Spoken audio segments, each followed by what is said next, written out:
Assalamualaikum and hi everyone. My name is Farah Adrina, and in this presentation we will be discussing the comparison of free space path loss at 2 GHz and 28 GHz for a 1 km distance and how frequency selection affects the sustainability of wireless communication system. In modern wireless communication, the performance of a system largely depends on how signals propagate and attenuate over distance. The free space path loss, or FSPL, represents the power loss that occurs when an electromagnetic wave travels through free space without any obstacles. Generally, the higher the frequency, the greater the signal loss. For example, lower frequencies like 2 GHz provide better range and coverage, while higher frequencies such as 28 GHz, which belong to the millimeter wave band, offer faster data transmission but experience higher path loss. This study aims to calculate and compare the FSPL for both frequencies, determine which one requires more transmission power, and discuss its impact on sustainability. The objectives of this analysis are to calculate and compare FSPL at 2 GHz and 28 GHz for a 1 km distance. Secondly, to determine which frequency requires more transmission power to achieve the same coverage. Lastly, to discuss the effects of frequency selection on energy efficiency and network sustainability. Untuk formula FSPL kita pakai dB equal to 20 log 10 darab dengan distance kilometer tambah dengan 20 log 10 darab dengan frekuensi gigahertz tambah dengan 92.44. Given that the distance is 1 km, jadi 20 log 10 1 sama dengan 0. So the equation simplifies to FSPL dB equal to 20 log 10 darab dengan frekuensi tambah dengan 92.44. Untuk kiraan 2 GHz, 20 log 10 darab 2 sama dengan 2.02 dB. Jadi FSPL sama dengan 6.02 tambah 92.44 sama dengan 98.46 dB. Untuk 28 GHz pula, 20 log darab 28 sama dengan 28.94 dB. Jadi untuk cari FSPL sama dengan 28.94 tambah 92.44 sama dengan 121.38 dB. Untuk difference between the two frequency is delta FSPL sama dengan 121.38 tolak 98.46 sama dengan 22.92 dB.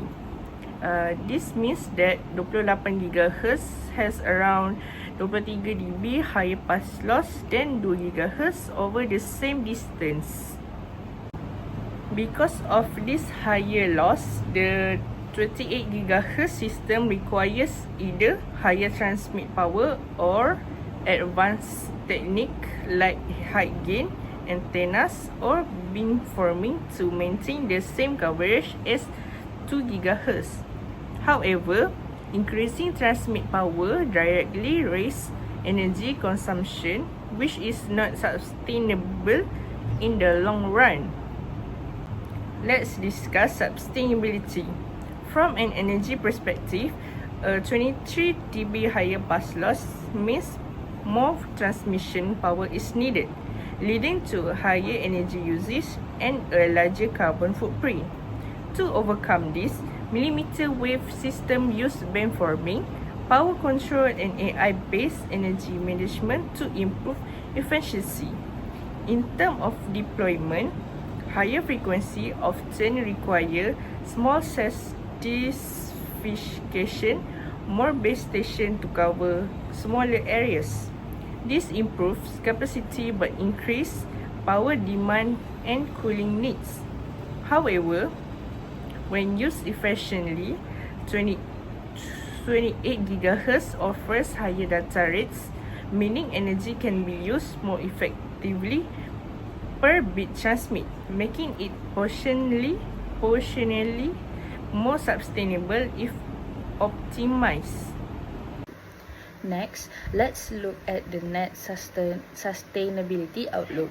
When we compare the two frequencies, 2 GHz and 28 GHz, each has its own role in achieving a sustainable and efficient network. Starting with 2 GHz, this frequency provides wide coverage and requires less energy per cell. Because of this, it's more suitable for rural or suburban areas, where users are spread out and maintaining coverage with minimal power is essential. The lower frequency helps reduce overall energy consumption and support long-distance communication effectively.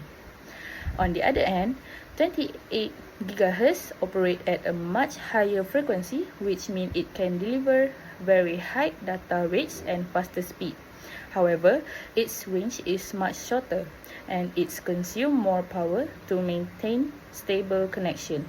That's why 28 GHz is most effective in urban hotspots, places like city centers, stadiums, or business districts where high-capacity data transfer is needed. Finally, the most sustainable and balanced solution is using a hybrid network which combines sub-6 GHz band like 2 GHz with wave bands like 28 GHz.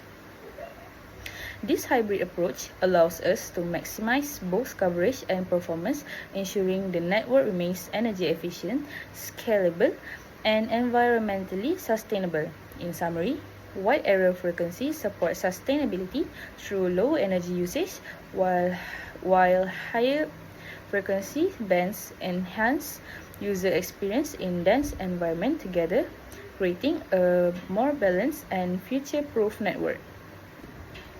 Next is recommendation section.